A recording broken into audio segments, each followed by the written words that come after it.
बुद्धाचा राग आपण जर असा विचार केला, काय बुद्ध कठोरभाषी होते? प्रसंगी ते कठोरभाषी होते. बाबासाहेब कठोरभाषी होते का नाही? असा कुत्र्या मांजराचा, असा गुलामीचा फालतूचा जन्म घेण्यापेक्षा आईच्या पोटातच काऊन नाही मेले रे? कोण म्हणत होते असं? बाबासाहेब. मग काय तुम्ही बाबासाहेबांना वाईट म्हणान का? बाबासाहेब एका ठिकाणी असं म्हणतात की असं शेणातल्या किड्यासारखं जीवन जगण्यापेक्षा, बाबासाहेब टोचून बोलत होते. कोणाला टोचून बोला म्हणते? बाबासाहेबांनी भाषणामध्ये लिहिलेलं आहे, टोचून बोला. बाबासाहेबांनी स्वतः लिहिलेलं आहे.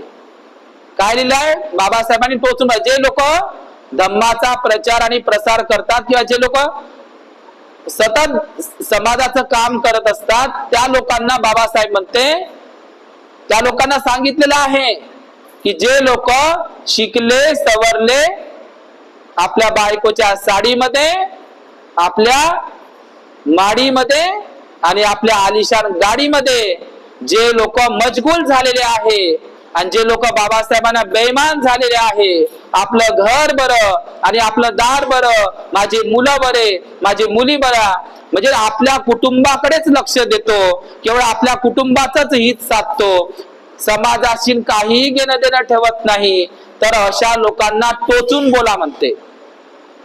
कोणाला टोचून बोला?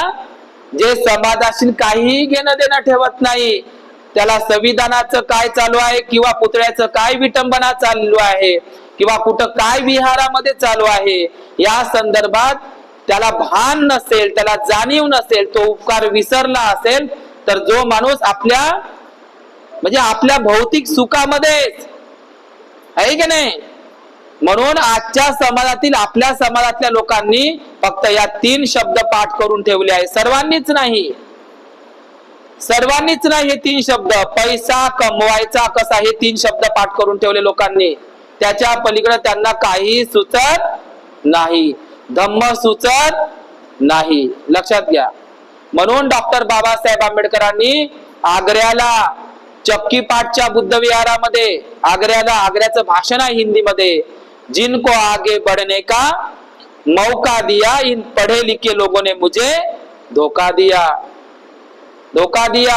असंच मी म्हणलं होतं त्या अकोल्याच्या शिवणीच्या शिबिरामध्ये. तर एक माणूस ताडकन उठला आणि भंतेजी म्हणे, अजिबात म्हणू नका असं की धोका दिया म्हणून. तर म्हणलं काय झालं? तर मी नाही दिला म्हणे धोका, बाकीचे असतील म्हणे, मी नाही